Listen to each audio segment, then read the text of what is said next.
ఏపీకి వాళ్ళ big day. Amaravati పేరు భారత పార్లమెంట్ రికార్డుల్లో సువర్ణాక్షరాలతో లిఖించబడిన రోజు ఇది. రాజధానిగా అమరావతి చట్టబద్ధత బిల్కి పార్లమెంట్ ఆమోదం తెలిపింది. ఉభయ సభల్లోనూ బిల్కి గ్రీన్ సిగ్నల్ లభించడంతో ఏపీలో సంబరాలు అంబరాన్నంటాయి. ఆంధ్రప్రదేశ్ రాష్ట్ర చరిత్రలో ఏప్రిల్ 2, 2026 ఒక చరిత్రాత్మక రోజుగా నిలిచిపోనుంది. గత 10 ఏళ్లుగా రాజధాని విషయంలో నెలకొన్న అనిశ్చితికి పార్లమెంట్ తుది తీర్పునిచ్చింది.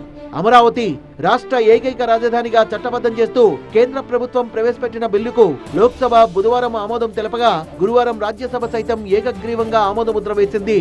దీంతో ఆంధ్రుల చిరకాల స్వప్నం సాకారమైంది. The Andhra Pradesh Reorganization Amendment Bill 2026 as passed by Lok Sabha.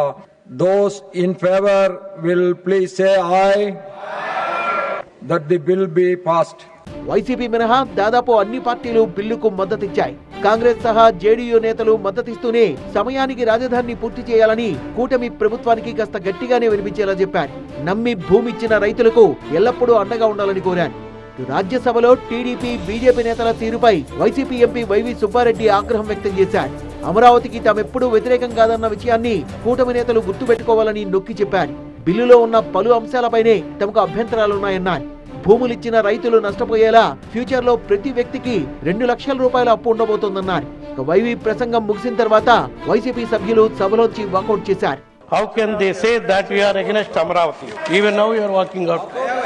Sir. Parliament లో బిల్లు ఆమోదం పొందిన వెంటనే ఏపీలో పండుగ వాతావరణం నెలకొంది. అమరావతిలో రైతులు, మహిళలు రోడ్లపైకొచ్చి స్వీట్లు పంచి బాణాసంచా కాల్చారు. ఇది రైతుల త్యాగానికి, మహిళల ఉద్యమానికి దక్కిన విజయమంటూ CM Chandrababu, deputy CM Pawan Kalyan సహా పలువురు మంత్రులు, ఎమ్మెల్యేలు హర్షం వ్యక్తం చేస్తున్నారు. రాజధానికి పునాది రాయి వేసిన ఉద్దండ రాయనిపాలెంలో జరిగిన సంబరాల్లో సీఎం దంపతులు పాల్గొన్నారు. జై అమరావతి. రాష్ట్ర చరిత్రలోనే కాకుండా దేశ చరిత్రలో సువర్ణ అక్షరాలతో లిఖించదగ్గ రోజు ఇది. చరిత్ర ఉన్నంత వరకు అమరావతి చరిత్ర ఉంటుంది. ఆ చరిత్ర ఉన్నంత వరకు రైతుల చరిత్ర అమరావతి చరిత్రలో శాశ్వతంగా మిగులుతుందని చెప్పి కూడా నేను మీకు తెలియజేస్తున్నా. మొత్తంగా చట్టసభల నుంచి రాజధానిగా అమరావతికి గ్రీన్ సిగ్నల్ వచ్చింది. ఇక చూస్తారుగా అభివృద్ధి అంటే ఎలా ఉంటుందో అని కూటమి ప్రభుత్వం కాలరెగరేస్తోంది.